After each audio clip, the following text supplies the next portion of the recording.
hoje o Ágora Parabólica, um espaço de debate e reflexão sobre os problemas políticos, econômicos e existenciais da atualidade.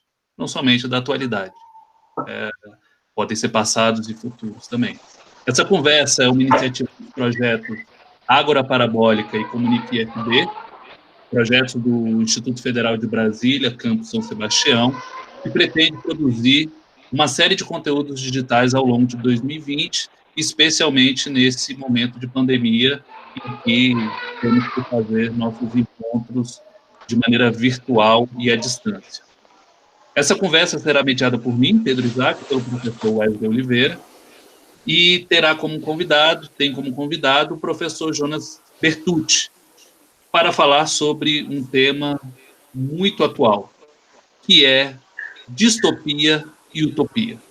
O professor Jonas Bertucci é professor de Sociologia do IFB, Campus São Sebastião, possui doutorado em Sociologia pela Universidade de Brasília, um estágio sanduíche na Universidade de Paris 10, Nanterre, mestrado em Economia pela UFMG, graduação em Ciências Econômicas também, participou de projetos com economia solidária, foi docente da Universidade Católica de Brasília, pesquisador do Instituto de Pesquisa Econômica Aplicada, trabalhou no Senai Nacional, hoje é professor do Instituto Federal de Brasília e atua como conselheiro da Associação Civil Rodas da Paz, onde já foi presidente. Bom, para pensar um pouco sobre utopia e distopia, iniciarmos essa conversa, utopia e distopia são dois conceitos que andam juntos. O termo utopia foi criado pelo estadista e escritor britânico Thomas Moros, em 1516, para designar uma sociedade ideal, onde reinariam justiça e felicidade plena. O termo distopia, criado pelo pensador John Stuart Mill, em 1868, se refere a uma inversão de valores utópicos de Moros na era industrial. Bom, professor Jonas, acho que você pode falar um pouco, enfim, continuar até uma apresentação sua, se eu esqueci de algo importante. O que motivou você a pesquisar sobre distopia e qual a importância de pensar a distopia no momento atual?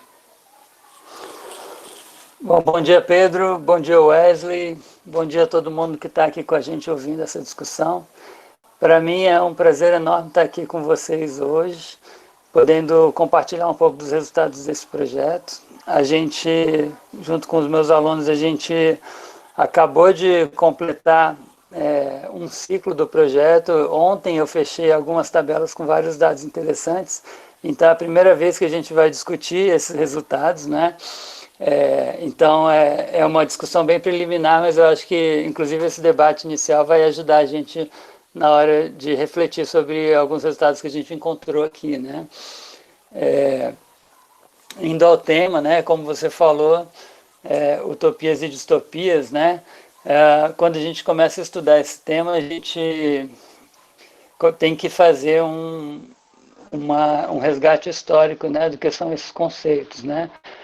O termo utopia, como o Pedro falou, surgiu no século XVI, a partir do trabalho de um pensador social, humanista, que fez uma espécie de um manifesto para pensar uma outra sociedade possível, né? Então já a utopia, embora hoje ela seja, às vezes seja usada de uma forma meio depreciativa, como se fosse algo impossível, ela surge, na verdade, como um esforço de repensar o mundo, de pensar algo que não existe ainda, mas que pode vir a existir.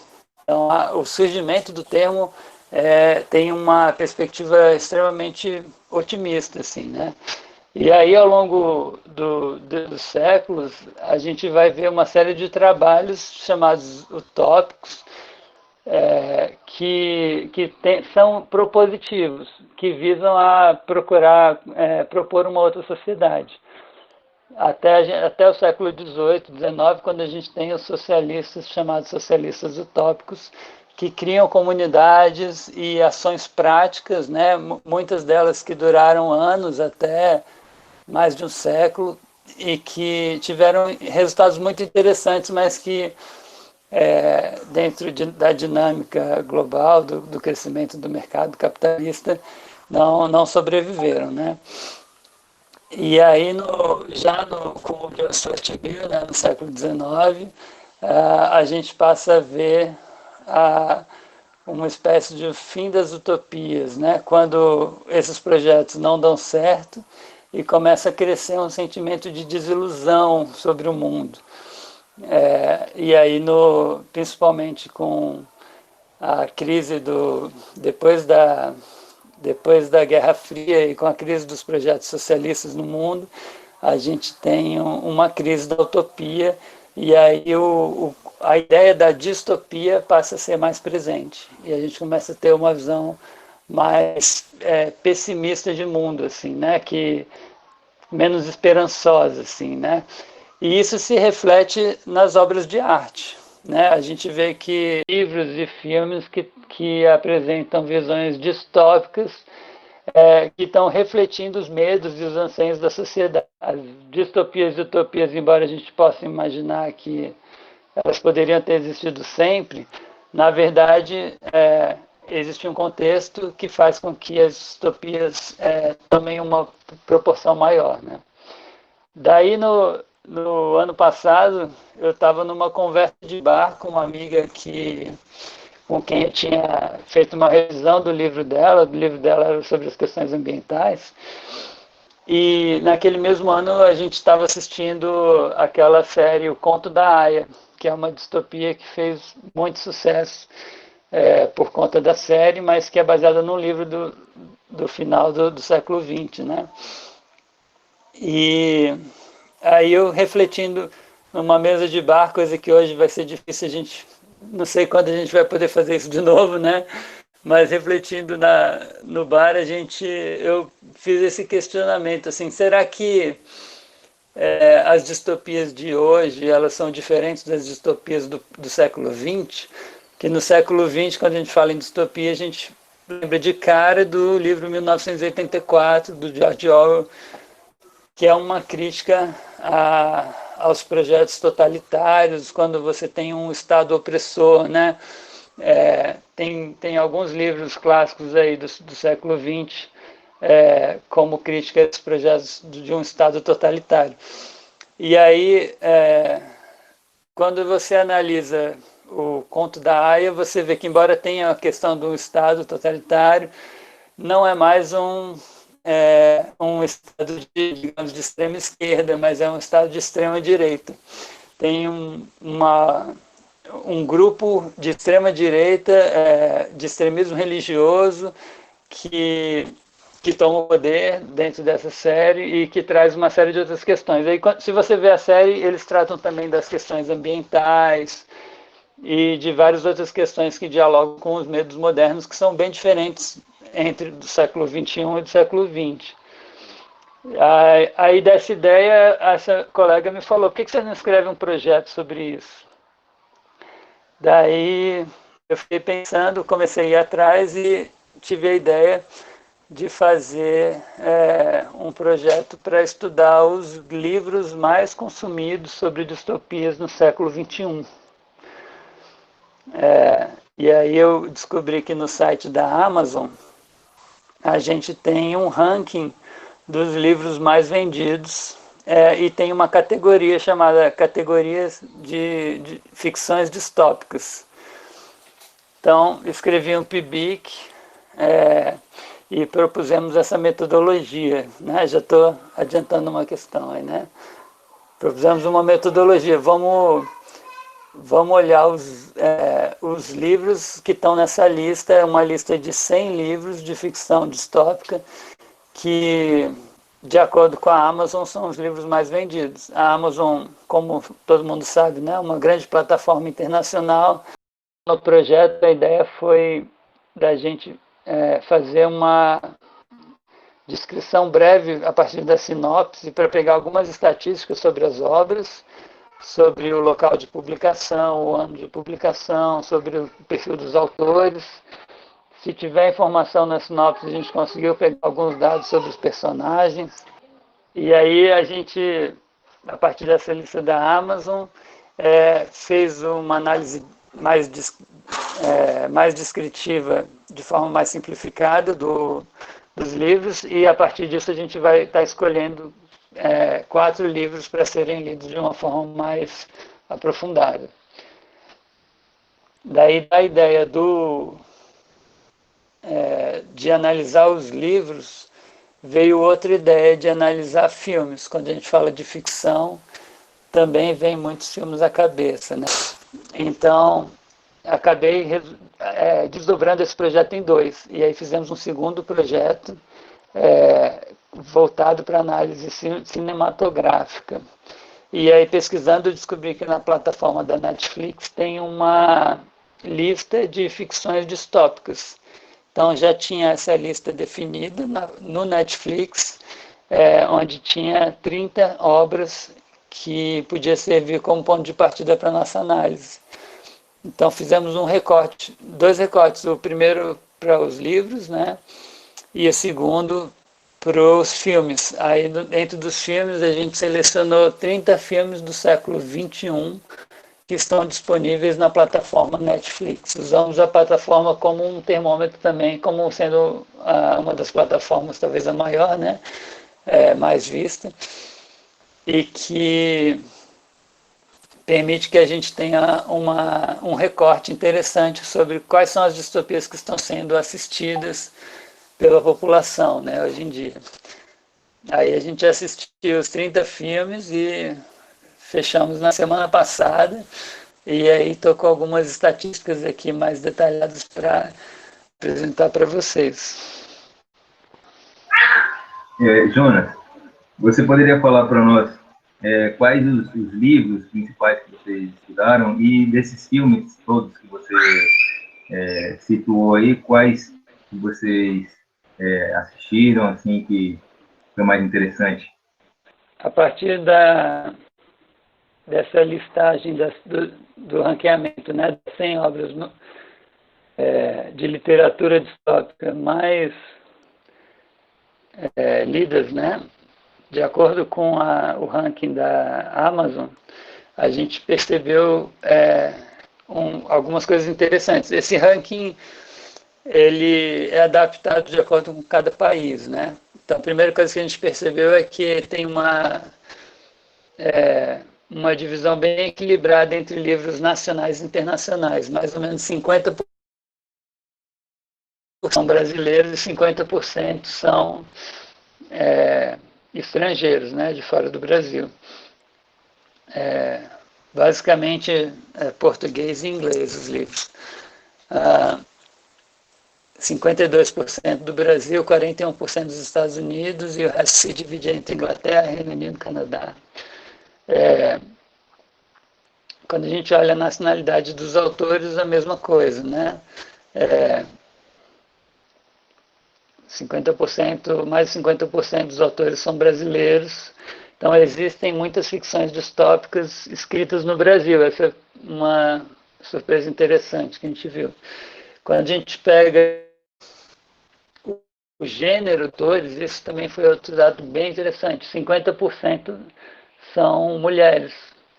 50% dos autores que escrevem ficções distópicas, tanto aqui quanto fora, são mulheres. Ele é composto assim, por um algoritmo que utiliza a venda histórica dos livros acumulada, mas também a venda nos últimos meses ou até na última semana. Então, por exemplo, se você faz um lançamento numa data interessante e vende muitos livros durante uma semana, o seu livro sobe de posição.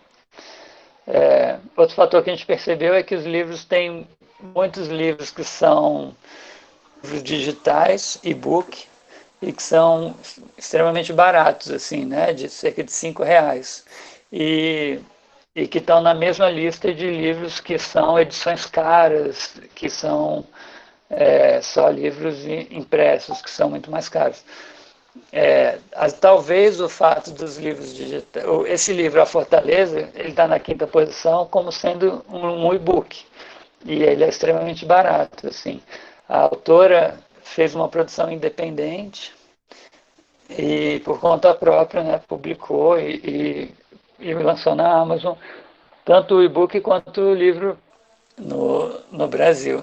É um livro escrito em 2016, é um livro bem simples, facinho de ler, assim, com uma pegada bem adolescente, assim, você tem uma mulher como uma protagonista no filme. A gente viu uma entrevista em que a autora faz questão de dizer que são mulheres fortes, que ela coloca sempre como protagonista nos livros dela e tudo. Mas é um circuito interessante, que não é aquele grande circuito conhecido, assim, né?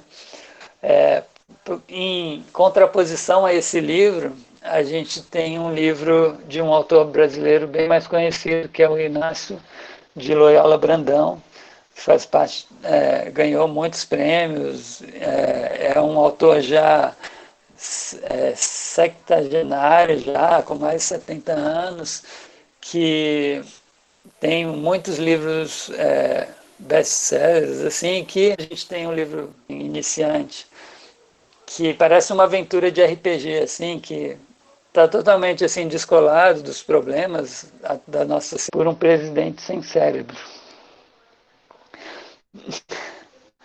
E ele escreveu esse livro em 2017, nem imaginando que a gente estaria nessa situação hoje, mas tem vários elementos do livro que são retratados no livro, assim, e de certo modo o autor previu, assim, né? Ele não escreveu com essa intenção, mas como ele dialoga muito com a realidade, a gente se identifica muito hoje lendo esse livro. É um autor que já na ditadura escrevia obras que, enfim, e o quarto livro até agora, como a gente ainda não leu todos os livros, né? Não vai dar para comentar tanto sobre os livros. É um livro chamado Estilhaça-me, que é de uma autora chamada Tahereh Mafi, escrito em 2011 nos Estados Unidos, e que é uma autora nova também, de cerca de 30 anos, nasceu em 88, é 10 anos mais nova que eu, mas que é o segundo livro mais vendido, a segunda distopia mais vendida. É um livro escrito por uma das únicas mulheres negras dessa lista, e é o segundo mais vendido. A gente achou muito interessante que o segundo livro, a segunda distopia mais vendida internacionalmente, né, é escrita por uma mulher preta nos Estados Unidos, e que se passa num futuro distante, onde as questões ambientais estão muito presentes. É um livro em que aquela imagem da distopia em que o mundo acabou, em que não tem mais, a natureza foi toda destruída, não consumimos todos os recursos naturais, e agora precisamos ver o que fazer, né? E aí as questões ambientais, como a gente percebeu que é uma questão que é atual, presente no nosso imaginário distópico, né? A questão com as mudanças climáticas, essa foi uma das questões iniciais que a gente teve, né? Será que com as mudanças climáticas a gente tem um aumento das distopias voltadas para essa questão ambiental? E a gente queria confirmar se isso se refletia nas obras produzidas. Então esse livro, os outros não, mas esse, como se centra muito nessa questão ambiental e por ser escrito por uma mulher negra, a gente acabou selecionando também. Esses foram os 4 livros, que ainda a gente vai trabalhar mais. Porque ela tem as opiniões dela, né, certamente sobre essa questão de acessibilidade da linguagem. E ela gostaria de ouvir sua opinião a respeito. Ela disse que não é uma acadêmica, mas que é uma leitora apaixonada sobre o tema.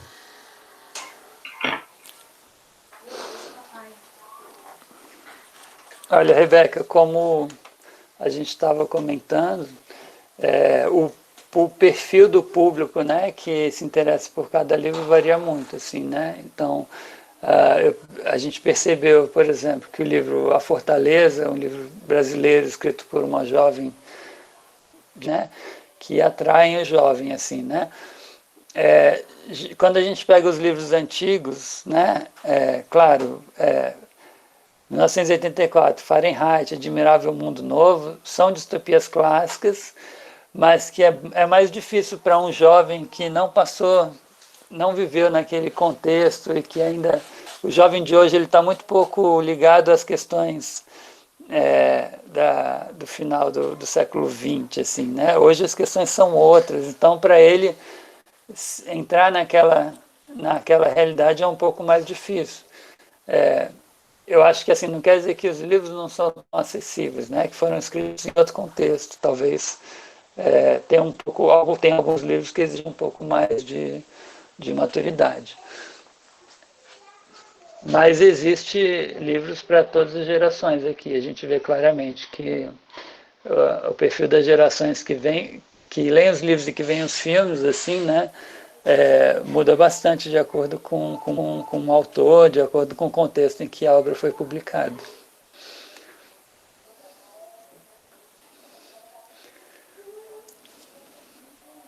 Jonas, eu entrei aqui, enquanto você estava falando, eu entrei no site da Amazon e tem uma coisa muito interessante. Entre os livros mais vendidos de todos os gêneros, que no site da Amazon, A Revolução dos Bichos, do George Orwell, ocupa a quarta posição. O Conto da Aia ocupa a 11ª. Fahrenheit, a 451, 13ª. E 1984, a 14ª posição. E o Admirável Mundo Novo, do Aldous Huxley, a 23ª. Aproveitando esses clássicos, né, de distopia, o que eu penso, uma pergunta que eu queria te fazer era a seguinte: será que atualmente a gente está vivendo, atualmente estou falando nos últimos anos, não só por conta da pandemia, que faz com que esses livros distópicos, e não só a literatura, mas os filmes e seriados, sejam mais consumidos do que em outros momentos históricos? Você acredita nisso? Se sim, o que você acha que... Por que isso acontece? Com certeza, né? Com a pandemia que a gente está vivendo, só para dar o exemplo, né? Aquele filme Contágio, ele bombou, era um filme pouco conhecido, para quem não ouviu falar, né? Contágio é um filme que se passa nos Estados Unidos, em que há um vírus que é transmitido por uma pessoa que veio da China, se não me engano, e esse vírus passa a se espalhar pelos Estados Unidos. E é um filme um pouco mais científico, assim, porque tem toda uma pegada realista sobre como isso poderia acontecer e descreve de forma impressionante coisas que a gente está vivendo hoje, assim, né? O colapso dos hospitais aparece no filme, o fato das pessoas estarem com a economia parada e estarem desempregadas, o aumento do desemprego, as filas das pessoas para receber auxílio do governo, um aumento da violência, alguns saques de supermercados, coisas desse tipo. No filme o vírus é um pouco mais letal, mas ele não chega a ser aquele filme apocalíptico em que as pessoas morrem de uma forma imediata, assim. É um filme bem ponderado e os dados e que ele discute os dados sobre como que um vírus se espalha, assim, de uma forma porque eles usam os estudos da biologia que já sabiam que isso poderia acontecer. Então, para a gente foi uma surpresa a pandemia, mas para os virologistas, claro que é uma parcela muito pequena da população, a pandemia hoje não foi uma surpresa tão grande. Mas respondendo a sua pergunta, sim, com a pandemia atual, com as mudanças, quando uma obra dialoga assim intencionalmente com alguma questão, um medo ou uma tensão que nós temos, elas servem mais como um aviso sobre coisas que podem acontecer do que como um manual para dizer como você vai agir durante o apocalipse, né? Mesmo obras que são de entretenimento, simplesmente de entretenimento, de diversão, Quando a gente analisa através dos dados do projeto, como a gente vai ver, a gente percebe que tem elementos da nossa realidade que são transpostos para a visão que vai ser feita sobre o futuro, assim, né? E mais no contexto atual, as obras distópicas, ver obras distópicas, além de servir como uma catarse assim, para a gente tentar lidar com os nossos anseios, né? Talvez assistir obras distópicas possa ser uma forma de ajudar a gente a lidar emocionalmente com os anseios que a gente tem, com os nossos medos, com as mais complexas do que as distopias, né? O que a gente está vivendo hoje é muito mais assustador do que a ficção. Os roteiristas ainda têm que ralar bastante para ter o nível de... as coisas que acontecem hoje aqui, se fosse passado no cinema, né, há 5 anos atrás, a gente ia dizer que era exagerado, né? A gente não ia dar muita bola, assim, porque ia achar a desigualdade do mercado literário, né, e as dificuldades do acesso de novos escritores. Eu tenho muito pouco a dizer sobre isso, mas o que, pela experiência que a gente viu aqui, do próprio livro que eu comentei, Fortaleza, de uma autora de Brasília, nas entrevistas que a gente viu com ela exalta muito essa questão de que ela é possível fazer uma produção independente e se lançar para tentar sair do mercado tradicional, que é extremamente fechado, né? Tem vários produtores independentes assim, em Brasília. A gente teve do pessoal da Letras que fizeram alguns encontros no IFB, em que comentaram essa questão, que existem algumas possibilidades de tentar se lançar independente. O e-book é uma novidade, é uma realidade, né? Como a gente vê, é o segundo livro mais vendido. Então, talvez, aí é só um palpite, né? Mas talvez seja interessante, porque você e vender uma quantidade muito maior de livros e talvez tenha um retorno bom para os autores. Eu não tenho dados sobre isso, mas de repente vendendo milhares de e-books você consegue atingir um público maior e ter uma renda melhor do que vendendo livros físicos por um preço maior que vai atingir poucas pessoas. Mas é uma realidade nova, é uma tecnologia que se impõe. O livro físico vai demorar para sumir, mas o e-book ele já chegou para ficar. E assim, a gente vê que faz parte de um nicho, uma parcela muito grande assim, dos leitores que já utilizam o e-book no seu cotidiano, né? Tinha uma questão para os estudantes que foram que fizeram essa pesquisa contigo, Jonas, que estão aqui presentes.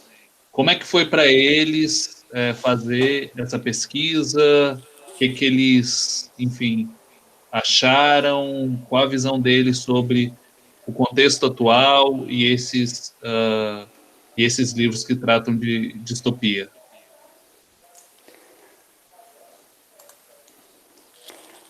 Quem está aqui do grupo, o Natan, ele é um aluno da Letras, inclusive foi interessante que esse projeto começou porque os Letras me questionaram assim, professor, você vai lançar um PIBIC, vai lançar algum projeto de PIBIC para a gente fazer e tal?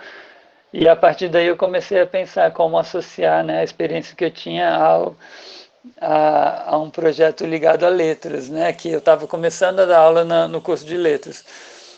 E aí, juntando a experiência da economia solidária, onde eu discutia o socialismo utópico, eu acabei chegando nas distopias, né? E aí a gente propôs o projeto na Letras, onde o Natan foi o aluno selecionado para fazer análise dos livros, né? Se o Natan quiser comentar, ele está aqui dentro, né? Vi que ele mandou mensagens aqui. E no ensino médio a gente fez o projeto dos filmes, em que a gente chamou a Thaís, a Maria Regina e a Sabrina para participarem do grupo. E aí, semanalmente, a gente assiste um filme e todo mundo junto a gente discute. Natan, abre seu microfone aí, fala, depois Maria Regina e em seguida Sabrina, então.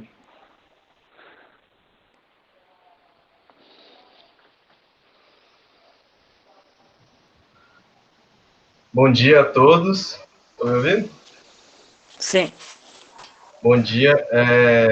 Respondendo à pergunta, para mim, quando o professor lançou o projeto, né, ele fez uma espécie de processo seletivo e eu já fiquei louco para participar.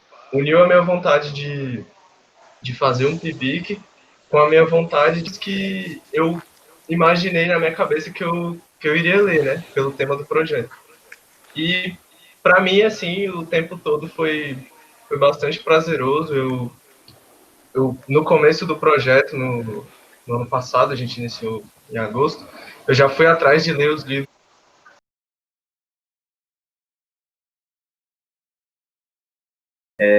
Tem uma pergunta aqui da professora Carolina, a Carol, ela fez no chat.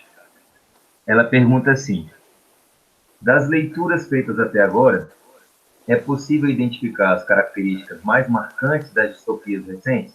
Esses dos filmes são filmes dos últimos 3 anos.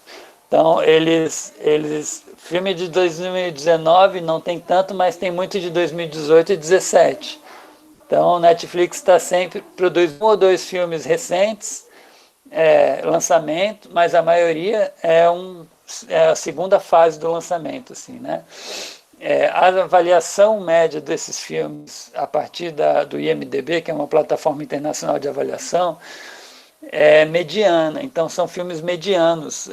Os filmes que estão no Netflix não são os grandes filmes bem avaliados, são filmes que têm nota aí com média 6, para quem conhece, no IMDb. O IMDb tem notas ali dos filmes que são avaliados pelo público, né? Mas também tem uma série de informações sobre os filmes e a avaliação de críticos também. A maior parte dos filmes são produzidos nos Estados Unidos, 57%, e 83% dos filmes são em inglês. Então, esse é o perfil dos filmes que a gente assistiu. Filmes em inglês, produzidos nos Estados Unidos, com uma avaliação mediana. Alguns filmes chegam a nota 7, alguns nota 4, mas, em média, a maior parte dos filmes nota 6. Aí. De certo modo, para alguns alunos isso foi um pouco frustrante, porque eles estavam doidos para ver os grandes filmes distópicos e discutir os filmes mais badalados, assim, né? E a gente acabou um período do projeto assistindo um monte de vários filmes ruins e chatos, mas que eram necessários, porque a gente quer saber como que o futuro distópico está sendo retratado, né? Então a gente fez essa análise em 2 partes. Primeiro, com características sobre os diretores e a produção em si, e segundo, com características sobre as obras distópicas, sobre o mundo distópico, como esse mundo está sendo retratado. Fizemos uma ficha com uma série de informações sobre os protagonistas, os antagonistas, sobre arquitetura, cultura, sobre economia, política, e fomos registrando essas informações nessa ficha, e agora eu vou mostrar para vocês algumas questões. Antes de eu começar, então, vamos deixar a Maria Regina comentar. Oi, gente, bom dia. Todo mundo me escutando? Assim, só faz assim, ok? Okay. Qual era a pergunta mesmo? Eu já esqueci, eu fiquei tão nervosa. Maria Regina, como é que foi para você participar do projeto? Se você já tinha contato ou não? Não, acho que esse projeto, sei lá, acho que foi uma preparação para mim, assim, eu acho muito legal os filmes que a gente está vendo. Tem uns filmes que são muito loucos, assim, tem umas ideias, assim, que você fala, cara, nada a ver, assim, sabe? Tem tantas outras coisas para a gente tratar e que são mais possíveis nos dias de hoje de acontecer no futuro, por exemplo, um futuro distópico não com monstros, sabe, assim, uma coisa surreal. Mas tem filmes que a gente vê que possuem esses tipos de aspectos, e aí eu fico, assim, impressionada, né, com a capacidade de criação de cada ser humano. Eu não conseguiria construir uma distopia, porque eu sempre fico, não, vai dar certo, não, isso a gente vai lutar e tal. Mas eu admiro muito, eu gostei muito do trabalho, estou gostando muito. A gente ainda tem um caminho longo pela frente, né, professor? E, gente, eu acho que é isso, sabe? Assim, os filmes faz a gente pensar sobre diversos aspectos, por mais que eles sejam distantes, às vezes na nossa mente, ele tem alguns pontos que dá para ser discutido, como a gente sempre se encontra semanalmente, assim, quinzenalmente, né? E discute sobre esses pontos que tá no filme, que eu acho que o professor vai voltar nessa discussão aí, que a gente andou observando. Então, para mim está sendo um prazer participar, mesmo que eu não gosto muito de distopia, mas é muito surreal, assim, estudar e discutir isso, porque a gente vê muitos aspectos que já estão presentes nos dias de hoje. É isso, gente. Obrigada e bom dia.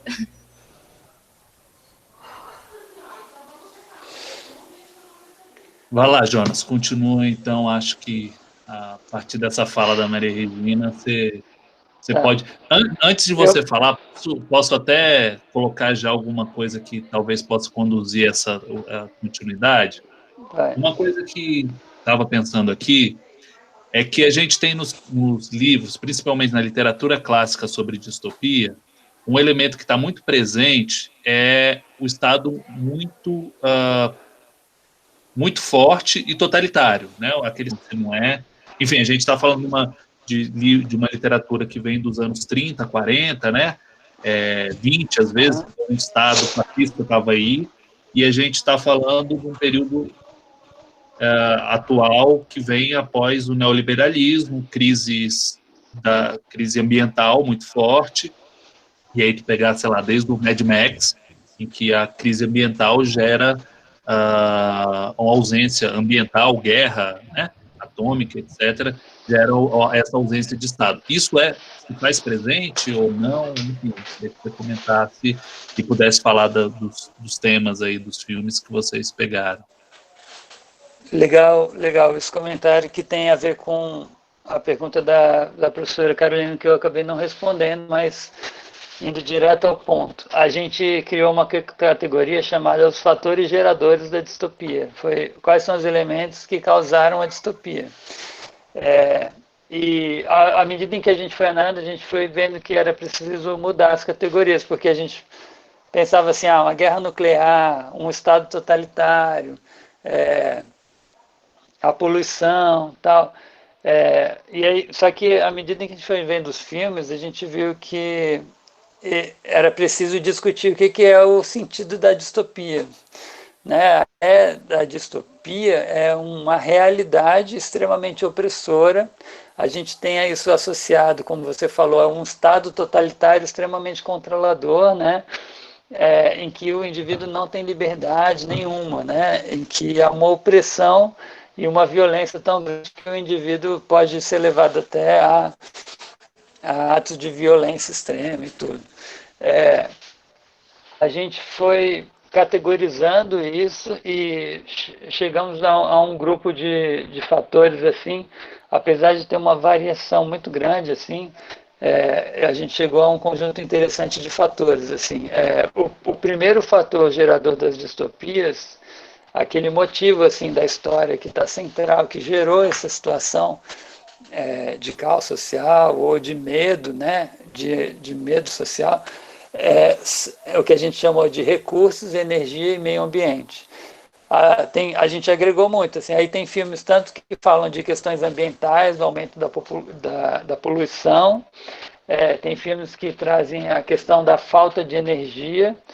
Daí, então, a gente tem um filme em que houve uma catástrofe ambiental gerada pelo homem, que gerou a morte de milhares de pessoas, mas a gente também tem filmes em que houve um aumento da população muito grande e que a Terra não tem recursos para satisfazer todo mundo. E tem filmes em que a gasolina está acabando e aí existem cientistas tentando desenvolver uma máquina para gerar energia. Tem vários filmes que estão focados na questão da energia e por conta da falta de energia ocorre uma guerra e a guerra leva à distopia. Mas a gente percebe que o ponto central aí foi a questão energética que acabou gerando guerras.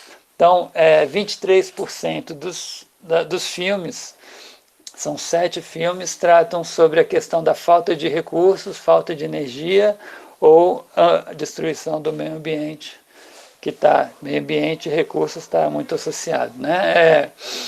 A segunda questão, muito presente, é o medo da automação e da inteligência artificial. É aquela realidade em que o homem criou robôs que ameaçam agora o próprio homem. A sua criação começa a os robôs começam a se tornar independentes, inteligentes e começam a ameaçar a própria vida humana porque eles são mais fortes, mais rápidos, mais inteligentes que o homem. Então tem uma série de filmes em que a questão da inteligência artificial, que é uma questão já do século XXI, né? Embora a gente tenha, como 2001, né, a gente tenha essa discussão, ou Blade Runner, uma questão muito presente também. Aí, em terceiro lugar, a gente tem, como você falou, Pedro, filmes em que a distopia não é causada por um excesso de Estado, um Estado muito forte, mas o contrário, é pela falta do Estado. Tem filmes em que existe uma desestabilização social extrema, situações em que o vilão da história não é um ditador, mas são as empresas que destruíram a terra, que monetizaram tudo. Então tem filmes que tratam do aumento do desemprego gerado por uma espécie de liberalismo anarcocapitalista que gerou uma distopia. Então tem muitos filmes em que a distopia, o caos social, a desestabilização é gerado por uma falta de regulamentação, em que você tem uma economia de mercado completamente livre, sem controle, sem regulação, e isso gera a perda dos laços sociais e a perda da segurança das pessoas. E quando você não tem mais segurança por conta do aumento do desemprego, por conta da crise econômica, por conta do aumento da violência, o caos se instaura. Assim. Então tem vários filmes que a questão central é essa. Uma frase interessante que a gente viu nas nossas análises é que dizia assim: o verdadeiro cinema catástrofe é aquele que ninguém quer ver. Então tem muitos filmes que não são bem avaliados, mas que ninguém quer ver, porque eles falam muito sobre a realidade, e a gente quer ver as distopias para esquecer a realidade, né?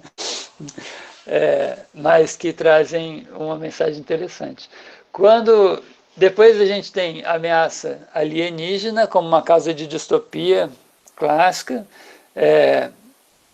13% dos filmes claramente é um ataque alienígena, né? Tem os filmes de apocalipse zumbi ou seres sobrenaturais. Aí interessante que, embora tenha existe uma categoria específica de filmes de zumbis, embora no Netflix você procurar zumbi, tem muitos filmes, mas só 2 filmes estão classificados como distopias, no caso da que oferece, né? E quando a gente quando a gente fala nas distopias, de novo, como o Pedro falou, a gente pensa no Estado totalitário. Pelo menos no século XX, isso era uma ideia muito presente, assim, né? A gente não analisou. Quando a gente analisa os filmes do século XXI, o Estado totalitário é muito pouco presente, assim. São apenas 2 filmes em que um Estado opressor, ou que todas as pessoas são iguais e que não tem liberdade de expressar seus sentimentos e que há um controle psicológico muito forte, ele está presente apenas em 2 filmes, assim, né? Então, se isso era mais forte no passado, hoje em dia, os medos sobre o provável fim do mundo, eles estão muito mais relacionados à questão ambiental e a uma desregulamentação, uma falta do Estado, do que a um Estado opressor e totalitário, assim, né? E a questão tecnológica também é extremamente presente. Uma discussão que a gente fez com os alunos foi interessante para quando a gente estava analisando essas categorias, a gente viu que tinha filmes. Eu vou pedir para o Wesley mandar uma. Eu mandei um resuminho dos dados, pedi para o Wesley no WhatsApp do Wesley, pedi para ele mandar aqui no chat para todo mundo poder ver. Eu falei sobre os fatores geradores da distopia, né? Mas a gente pode falar também sobre o perfil dos protagonistas, que diz muito sobre a distopia. Se a gente olha, a gente categorizou os protagonistas, a gente percebeu que dos 30 filmes, 28, o protagonista é um humano. E só 2 filmes o protagonista não é humano. Ou seja, aparentemente as distopias elas são feitas a partir do olhar do ser humano. Enfim, nos casos em que o protagonista não é um humano, a gente tem um filme em que o protagonista é um ciborgue e outro em que o protagonista é um androide. Aí a gente ficou pensando sobre isso e começou a discutir qual a diferença entre um robô, um androide e um ciborgue. E o que você pode dizer para a gente sobre essa diferença? E aí... Então,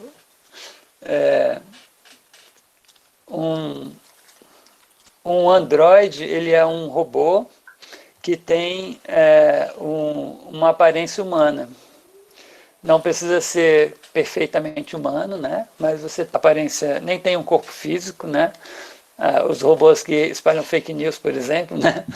E você tem os robôs clássicos, robozinhos como o Wall-E, ou o R2-D2, né, no Star robozinho, que ele não tenta imitar um humano.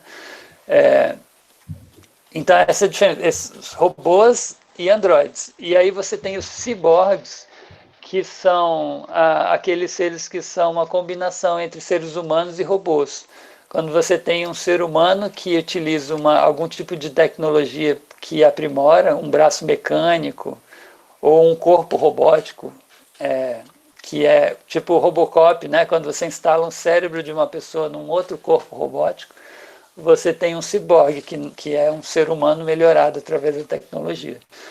Então, a gente percebe que os filmes distópicos eles são relativamente conservadores nesse sentido. São personagens humanos, com conflitos humanos, que dificilmente conseguem fazer um olhar de um outro ser não humano, assim, né?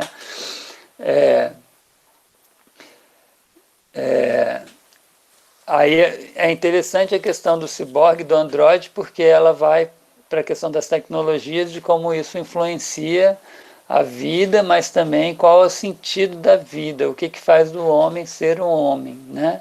No Blade Runner a discussão é essa, se nem ele não sabe nem dizer se ele mesmo é humano ou se ele é um androide, né? O que permite dizer que a sua vida é uma vida humana, autônoma? Será que em algum momento a gente vai criar, né, robôs ou androides tão perfeitos que será dispensável, né? Analisando ainda os protagonistas, a gente percebe que tem, quando se fala dos protagonistas, uma distribuição equivalente de homens e mulheres. Mas quando a gente faz um recorte de gênero, de raça, 80% dos protagonistas são homens brancos, né? Homens ou mulheres, né? só existe um filme em que tem um protagonista preto, é um filme que tem uma mulher negra, que é uma astronauta.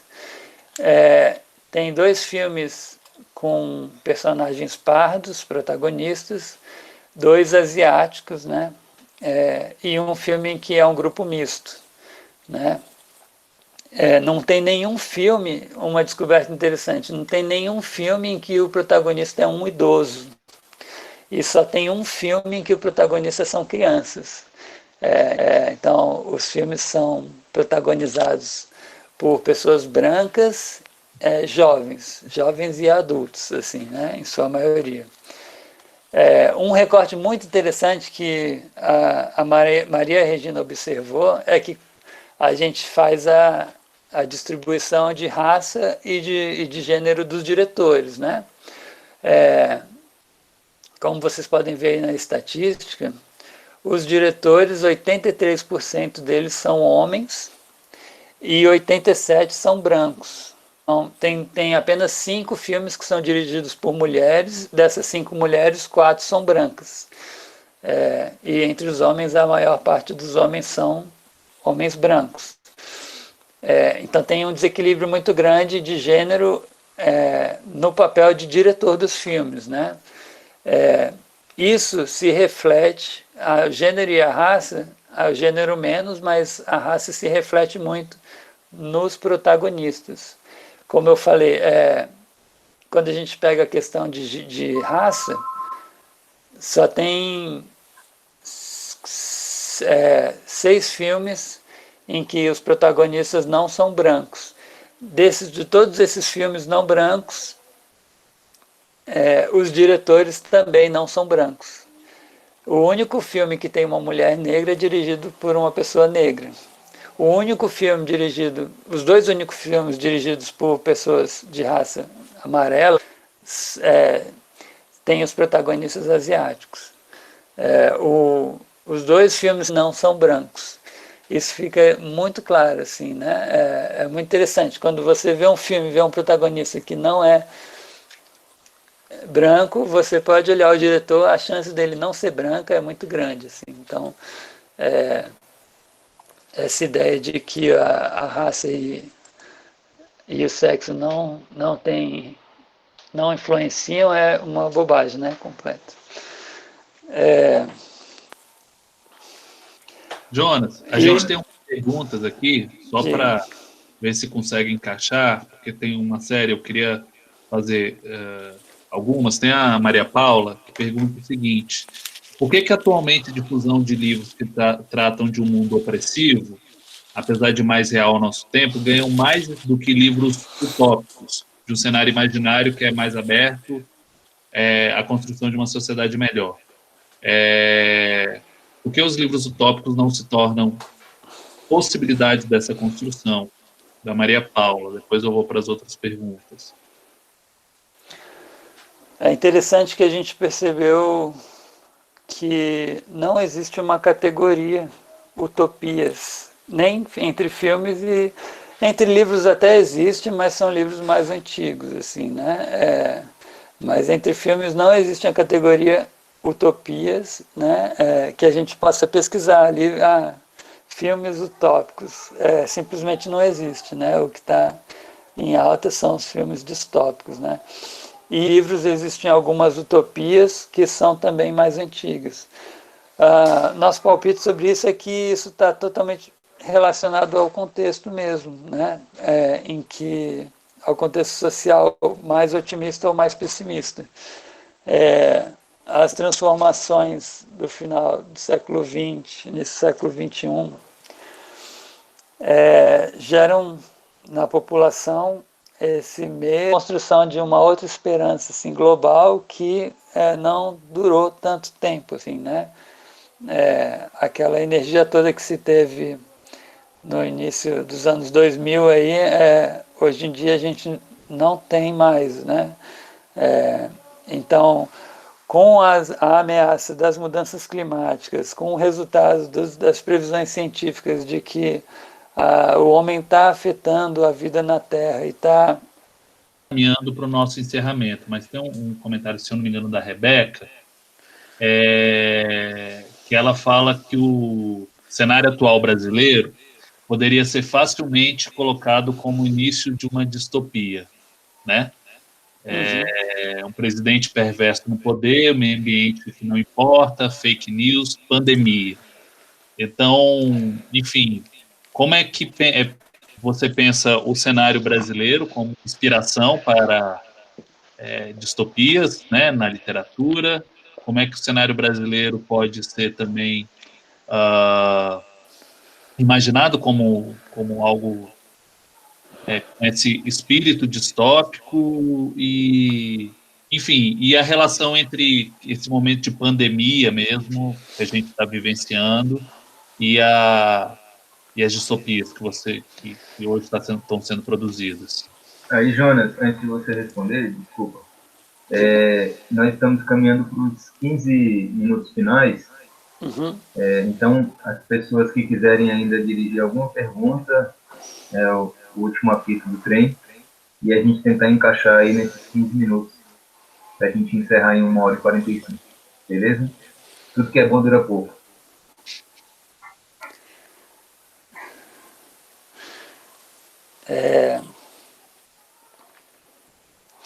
Sobre a realidade atual, né?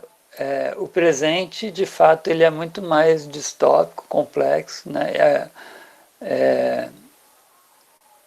É uma realidade muito mais assustadora, né, do que os filmes de zumbi, de terremotos e invasão alienígena, né?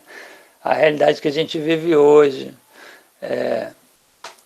com o aumento da pobreza, do desemprego, com a insegurança, matérias a cada dia sobre os recordes que o Brasil tem batido sobre o número de mortos, né, com a pandemia, com o presidente fazendo piada, né, sobre isso nas redes sociais, são realmente uma realidade muito mais assustadora do que os filmes de zumbi ou de terremoto, né? O que a gente percebe quando o cinema é voltado para essas questões, ele não tem tanta repercussão assim, né? A não ser quando você tem uma questão tecnológica muito profunda e tal, mas a nossa realidade realmente é muito preocupante. A gente vê muitos elementos de distopia nela que a gente não imaginava estar vivendo. Hoje de manhã eu estava vendo cenas em escolas já na Ásia, em que as crianças estavam com cada carteira dentro de uma espécie de uma bolha, né, cercadas, assistindo às aulas, em que era proibido as crianças até 6 anos de idade, nas creches, trocarem com outras crianças e brincarem com o mesmo brinquedo. Quando eu via as cenas há 2 meses atrás na Ásia das pessoas saindo de máscaras, eu mesmo pensava assim, nossa, que coisa neurótica, assim, né? Será que lá as pessoas são muito neuróticas? E eu não imaginava que 2 meses depois aqui todo mundo estaria usando máscaras também, né? Nisso a gente vê como funciona o controle social, né? Antes, se eu saísse de máscara na rua, eu ficava desconfortável e todo mundo passava a te olhar. Se você saía de máscara 2 meses atrás, as pessoas te olham e você vai achar assim, será que eu estou exagerando, né? Tal. Agora, se você coloca uma máscara hoje, ou ao contrário, se hoje você sai de casa e não coloca uma máscara, aí você se sente desconfortável, porque as pessoas começam a te cobrar, cadê a sua máscara e tal. Então em pouco tempo a gente incorpora novos padrões de comportamento aí, como usar máscara todo dia no nosso cotidiano, o isolamento social. Agora, como isso vai ser, a gente ainda não sabe dizer, né? Quanto tempo isso vai durar, e o que a gente sabe é que a gente não vai voltar à realidade como era antes, né? Tem um comentário da Maria Regina que eu acho interessante dizer, que ela disse aqui que se sentiu desconfortável com alguns papéis femininos nas tramas. e a gente fez um levantamento sobre a questão de gênero, que eu acho que é interessante colocar, né? Como eu falei dos diretores, né?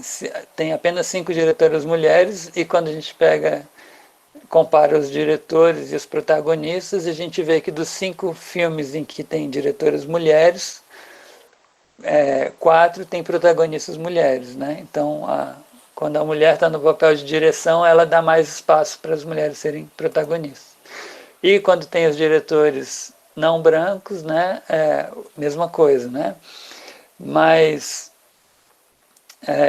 existe um teste chamado teste de Bechdel, que vale para todo mundo fazer, assim, quando você assiste qualquer filme, que é muito interessante sobre essa questão do gênero, dos padrões de gênero. Que é assim, você faz 3 questões, né, quando você vê um filme. A primeira é assim: existem 2 mulheres com nome. Depois você faz uma segunda pergunta: essas mulheres conversam? Existe um diálogo entre essas 2 mulheres? E você faz depois uma terceira pergunta: o diálogo é sobre um homem? Se o filme tiver 2 mulheres que conversam e que não falam sobre um homem, ele passou no teste de Bechdel. Tem gente que usa esse teste para tentar dizer se o filme, para avaliar cada filme, como se o filme fosse machista ou não, mas não é bem isso, né? É um teste que ele serve mais para a gente fazer uma estatística agregada do que falar de um filme em si, né? A gente fez esse teste para todos os filmes e a gente fez o contrário, o complementar também. A gente viu se os filmes têm 2 homens, se os homens conversam e se o diálogo dessa conversa é sobre mulheres. O que a gente percebe? Que 50% dos filmes não passaram nesse teste, no caso das mulheres. Em 50% dos filmes, pelo menos uma das questões, o filme não passou. Quando a gente faz para os homens, 90% dos filmes o teste passa. 90% dos filmes tem 2 homens que conversam e que não conversam sobre uma mulher. O que significa? Por exemplo, tem um médico que conversa com um paciente sobre uma doença. Ou tem um pai que conversa com um filho sobre uma questão qualquer da vida, né? Ou tem 2 profissionais que dialogam sobre como resolver um conflito. É extremamente comum ter parte dos filmes tem 2 homens que conversam e que falam sobre assuntos diversos relacionados à trama.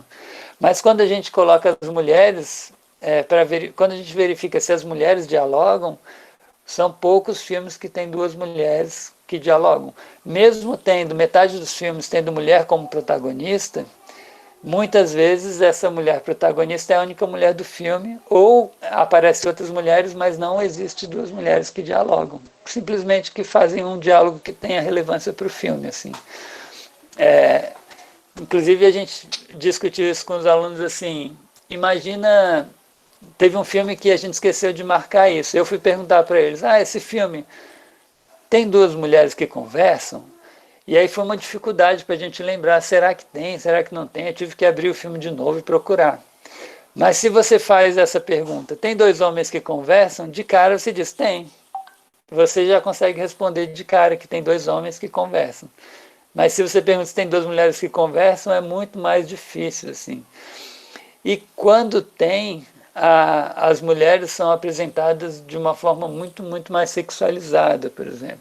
Teve um filme em que a gente tinha 2 mulheres, mas não conversavam. E a única cena que tinha 2 mulheres é que tinha um sexo lésbico, assim, que elas estavam fazendo sexo e eram depois assassinadas.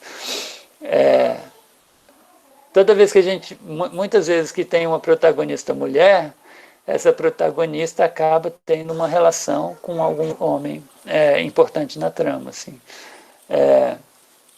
Imagina, os filmes que tem 2 mulheres, a gente não chegou a calcular, mas uma boa parte dos filmes que tem 2 mulheres, todas as mulheres durante o filme. enquanto que os homens, eles são apresentados em profissões, em papéis, em posições Como é que é? Ô, Jonas, muito falhou na hora variadas. que você estava falando todas as mulheres. Tem alguns filmes que tem duas mulheres, mas que todas as cenas que tem duas mulheres, todas as cenas não, todas as personagens mulheres fazem sexo em algum momento do filme. Todas as personagens mulheres, tem vários filmes em que tem duas mulheres, mas quando aparece, mas em alguma história essas mulheres aparecem em cenas de sexo. Enquanto você tem o mesmo filme com vários personagens, sentido ter um diálogo entre um homem e uma mulher. Mas quando a gente faz uma estatística agregada assim e percebe que metade dos filmes as mulheres não têm um diálogo relevante, ou se tem um diálogo, é um diálogo que as mulheres estão falando sobre um homem, são tipo duas mulheres falando sobre o homem que é o protagonista, disputando. Tem muitos filmes em que tem o protagonista e que tem duas mulheres que estão disputando quem vai ficar com esse cara. Né? Quando a gente percebe esse padrão, a gente percebe que existe um imaginário da nossa sociedade que está sendo refletido nos filmes distópicos. Nesse sentido que eu estava falando antes, que os filmes distópicos eles têm uma pegada um pouco conservadora, porque por mais que você esteja falando de um futuro distante, são filmes, em geral, não todos, mas são filmes que refletem um padrão machista e um padrão de segregação racial que reflete a nossa sociedade presente. Então você está criando uma sociedade futura, mas os valores são valores da nossa sociedade atual. Os romances são romances entre homens e mulheres, romances heterossexuais entre dois homens e mulheres brancos, em que as relações amorosas são aquelas relações monogâmicas tradicionais, assim. Para pegar um tema que é bem tabu, assim, né? As relações monogâmicas são apresentadas com as mesmas questões atuais, mesmo que seja um futuro muito distante. Então, praticamente não tem filme que apresente, não estou nem dizendo para questionar, mas que apresente relações amorosas em padrões que são diferentes dos padrões considerados normais hoje, assim, né? E a gente sabe, se a gente pegar as relações de sociedades antigas e diferentes das nossas, a gente pode ter vários padrões de relações amorosas. Mas o tipo ideal das relações amorosas são relações monogâmicas heterossexuais, assim, né? Outro aspecto, só para comentar pontualmente, é que ao longo dos filmes a gente foi percebendo que tem um padrão recorrente nos filmes distópicos, embora não sejam utópicos, a maior parte dos filmes ele tem um final feliz, em que há uma esperança no final. Só tem apesar de ser um mundo distópico, só tem 2 filmes em que você não tem esperança e que o filme dá errado. Dos 30 filmes, só 2 têm um final negativo mesmo. Os outros todos eles têm finais que são relativamente positivos, apesar de acontecer muita coisa errada, os protagonistas vencendo, né? E em 1/3 dos filmes a gente percebeu que tem um bebê no final. Aí a gente fez até essa aqui no final da ficha. Tem um bebê no final? E a gente viu que 1/3 dos filmes tem um bebê no final. É uma coisa bastante clichê, assim, que é colocada a maternidade, a reprodução humana, ela é colocada como uma saída para a humanidade, a geração de uma vida e tal. É um padrão também conservador dessa ideia de que pode estar acontecendo tudo errado, mas se a mulher engravida e gera uma vida, a gente pode ter algum tipo de esperança e tal. Só para não falhar aqui com as pessoas que estão escrevendo no chat, é porque eu saí da reunião sem querer. O André Barreto, ele fez uma indicação para o projeto, se o projeto ainda não colocou na sua lista de filmes, o filme Brasil, de 1985. Ele fez essa indicação. Então, um filme também alinhado com essa perspectiva do projeto. Tá? Então, agradecer ao André Barreto. E a pergunta da Maria Paula, ela perguntou, o Pedro colocou aqui, mas acho que cabe, né? Perguntar novamente. Ainda tem espaços para utopia, Jonas? O projeto fala de utopias e distopias do século XXI. Tem espaço para utopia nesse século que nós estamos vivendo? Ou pelo menos nesses 20 anos que se passaram?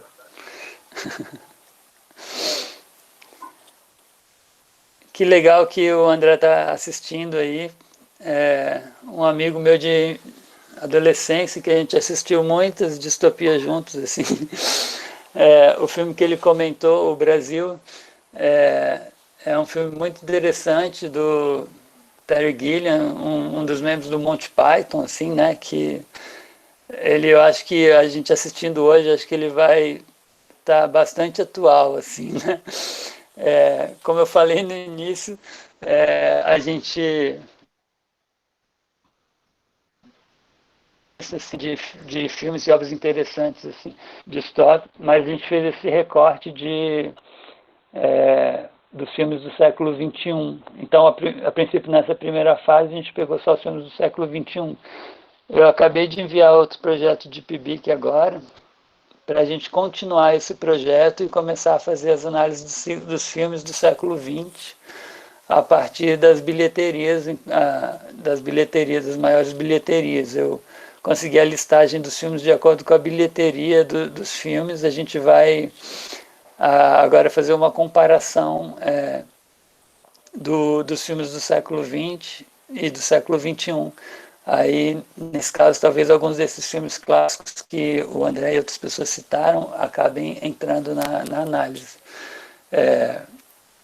O universo cyberpunk também, como foi citado, né? Tem alguns filmes desse universo, como o Ghost in the Shell, que trata das questões da cibernética, né? Que estão nesse mundo pós-apocalíptico, onde o homem e a máquina já estão muito interligados, né? Isso, de certo modo, a gente já está aqui conversando por meio de um canal eletrônico aqui, né?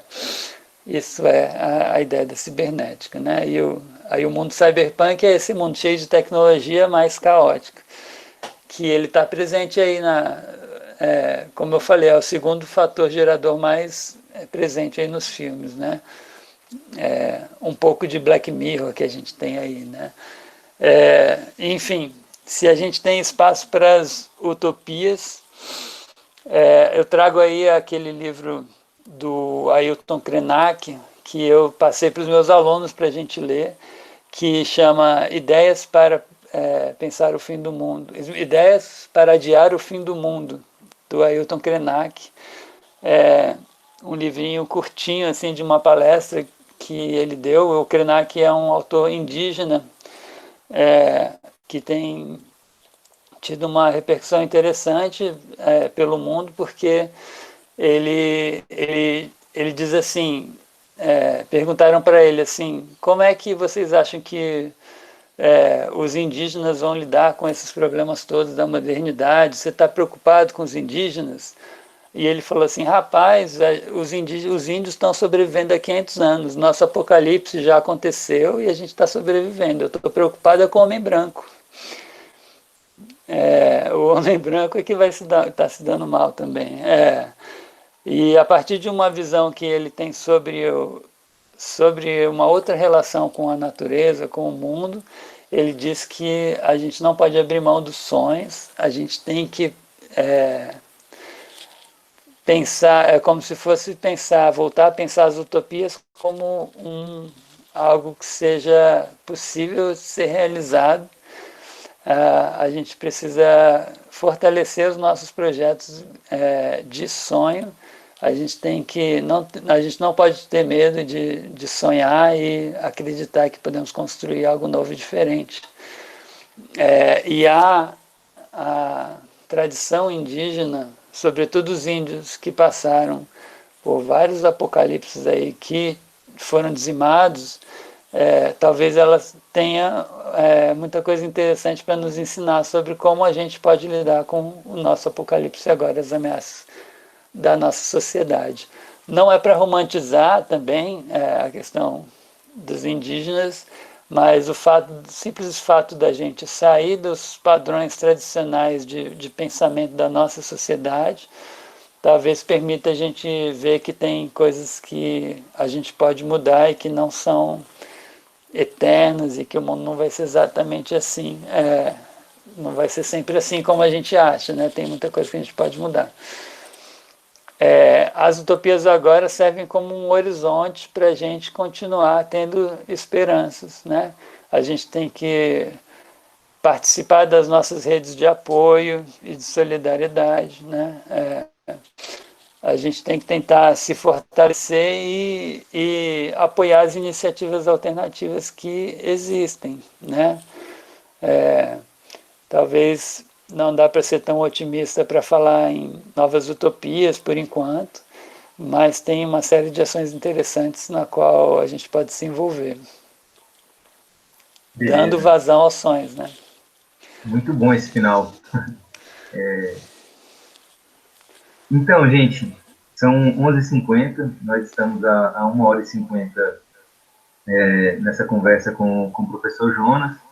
Antes de encerrar e passar a palavra para o Pedro, mas já agradecer a todos que participaram, nós mantivemos aqui durante essas quase 2 horas de conversa, Jonas, 22 pessoas entraram na sala e nós mantivemos 20 pessoas ao longo dessas 2 horas aqui, acompanhando a conversa contigo e com os teus estudantes de PIBIC.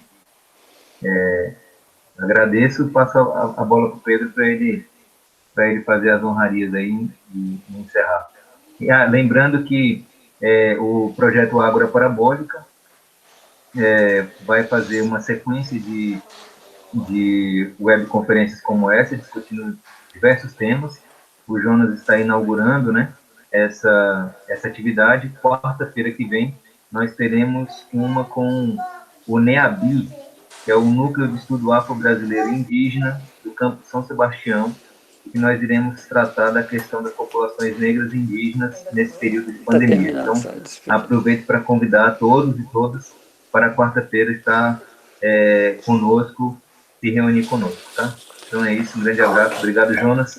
Pedro. Como não podia deixar de ser, tem o bebê no final aqui para participar. E agradeço o convite e se alguém quiser trocar uma ideia do projeto ou dar uma olhada nos dados, discutir, é só entrar em contato, que a gente ainda está no espaço aberto para discussão. Pedro? Eu queria agradecer a disponibilidade do Jonas de estar debatendo isso com a gente, a disponibilidade de todo mundo que participou aqui ao vivo, falar que a gente pretende colocar essa gravação, né, esse vídeo no YouTube, e aí podemos colocar até o teu contato, Jonas. E agradecer, reforçar o convite para a semana que vem, como o Wesley falou, e para os futuros também, encontros do Ágora Parabólica. Tá bom? Um abraço a todo mundo. Muito obrigado. Tchau, gente. Muito obrigado a todos e todas. Acompanhem o Ágora Parabólica, quarta-feira que vem, estamos juntos. Um abraço. Jonas, obrigado. Pedro, valeu. Valeu, até semana que vem.